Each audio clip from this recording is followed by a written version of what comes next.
Hai Sobat Andal, terima kasih sudah mampir ke Andaliman Books TV. Selamat datang di tajuk Dunia Sekolah. Hari ini kita akan belajar tentang pronouns atau kata ganti.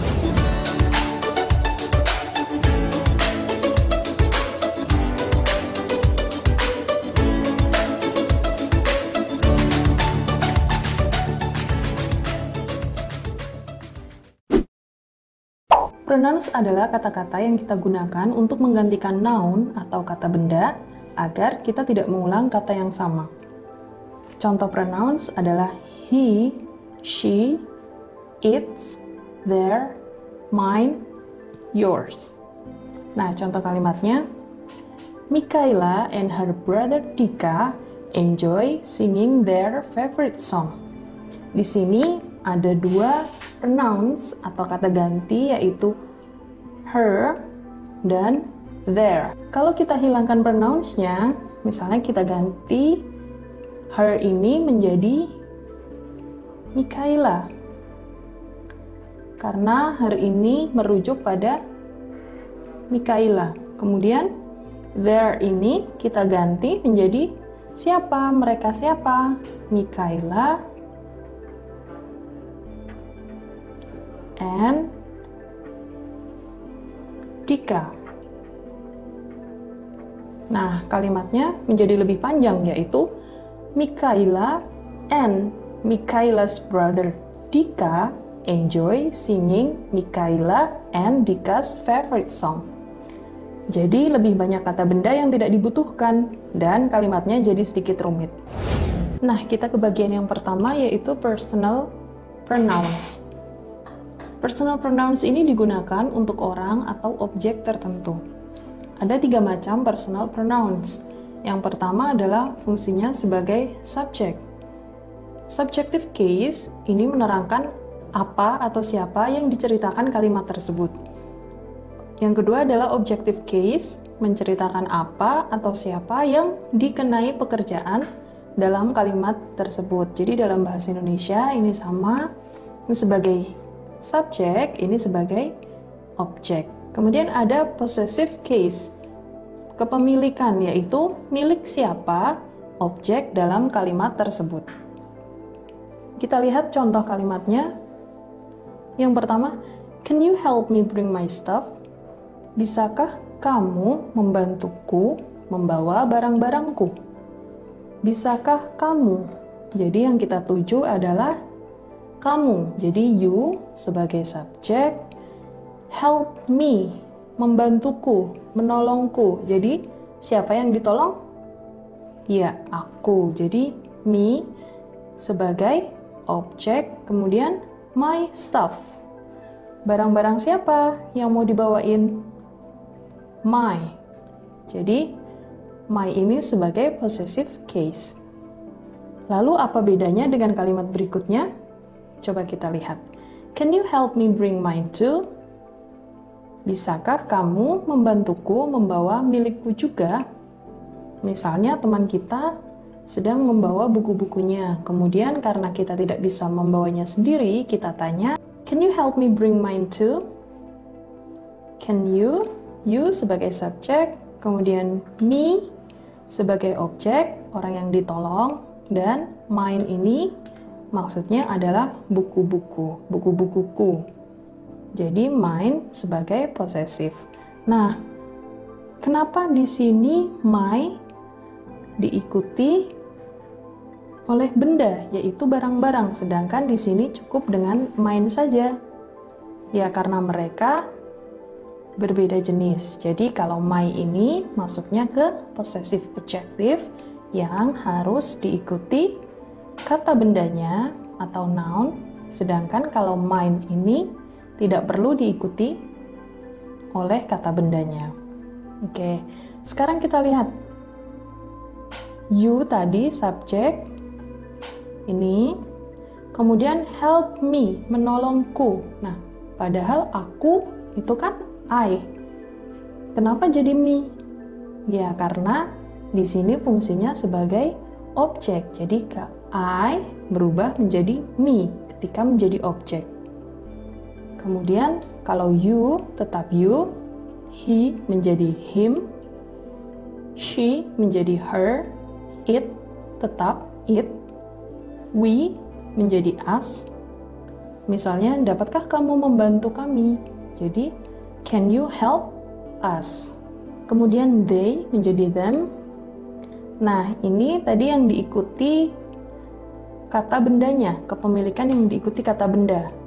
I menjadi my, you menjadi your, he menjadi his, she menjadi her, it menjadi its, we menjadi our, they menjadi their. Sekarang kalau possessive pronoun yang tidak diikuti bendanya. I menjadi mine, you, yours, he, his, she, hers, it, its, we, ours, dan they, theirs. Sekarang kita ke jenis pronouns yang kedua, yaitu demonstrative pronouns. Demonstrative pronouns digunakan untuk menunjuk benda yang jauh maupun yang dekat. Jadi kata tunjuk, yaitu this, ini, kalau bendanya cuma satu. Kalau bendanya banyak, kita menggunakan these, this, these. Kemudian kalau bendanya jauh, menggunakan that. Kalau bendanya satu, dan those kalau bendanya ada banyak. That, those, that, those. Contohnya, this book is mine. Buku ini milikku.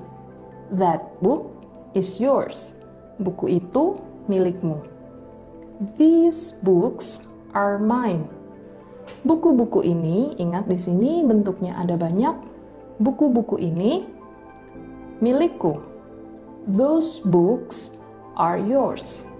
Di sini juga bentuknya banyak. Bukunya ada banyak.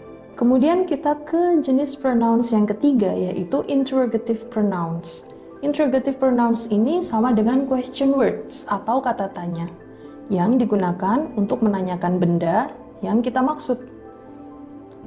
Ada 5 macam di sini, yaitu who, siapa, what, apa, which, yang mana, where, di mana, dan why, mengapa. Contoh kalimatnya menggunakan who. Who are you? Siapa kamu? Kalau dalam bahasa Inggris menanyakan nama, what is your name? What is your name? Pakainya what. Apa namamu? Meskipun dalam bahasa Indonesia kita menggunakan siapa. Siapa namamu? Tapi dalam bahasa Inggris kita menggunakan what is your name, bukan who is your name. Selanjutnya yaitu relative pronouns. Digunakan untuk menghubungkan klausa. Hal ini dilakukan dengan mengacu pada kata benda yang disebutkan di klausa sebelumnya.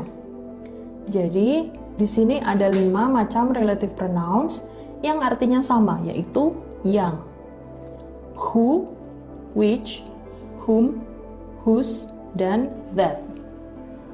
Contoh kalimatnya, the man who is standing there is my father.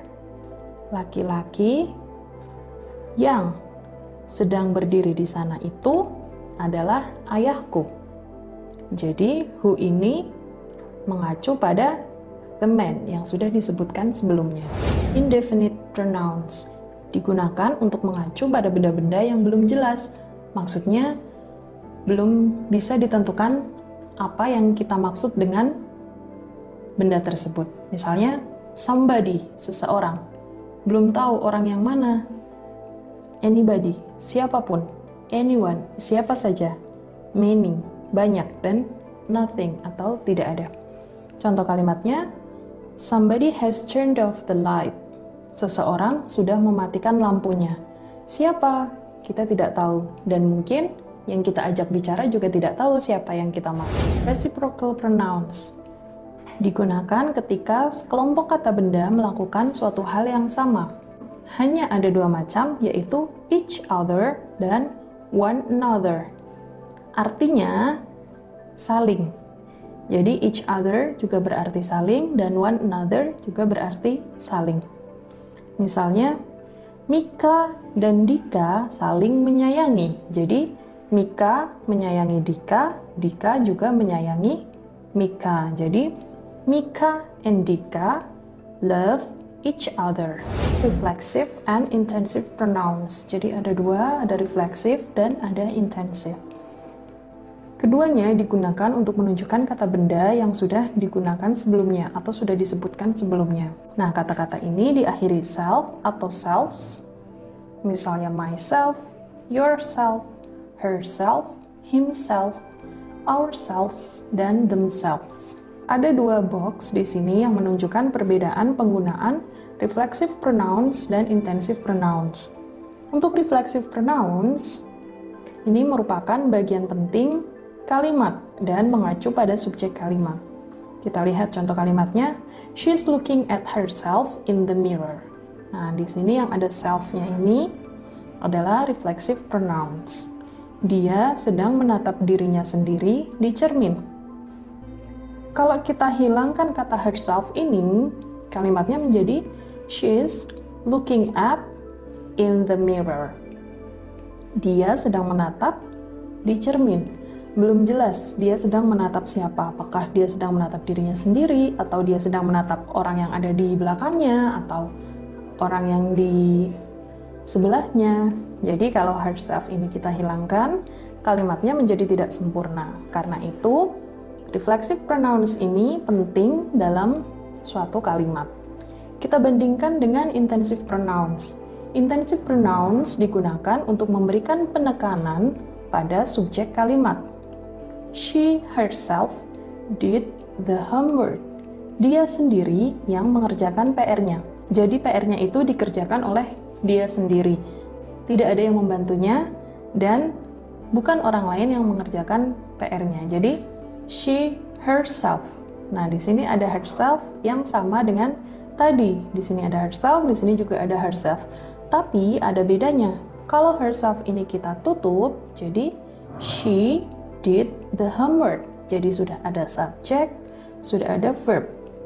Nah, jadi kalimatnya walaupun kita hilangkan herself-nya, ini masih menjadi kalimat yang utuh, hanya penekanan pada subjeknya menjadi berkurang. Kalau tadi kan she herself, dia sendiri. Sangat menekankan bahwa yang mengerjakan PR adalah dia sendiri, bukan orang lain. Dan juga tidak dibantu oleh orang lain.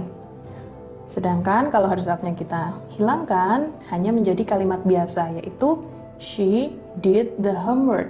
Dia mengerjakan PR-nya. Itu tadi pelajaran kita hari ini tentang pronouns atau kata ganti. Kalau kalian ada pertanyaan, tuliskan di kolom komentar ya. Kalau kalian ingin belajar secara mandiri, kalian juga bisa belajar dari buku-buku terbitan Andaliman Books dan Damigo Books. Jangan lupa like, share, subscribe, dan klik tombol loncengnya supaya kalian tidak ketinggalan materi-materi pembelajaran bahasa Inggris selanjutnya. Terima kasih, sampai jumpa di video berikutnya.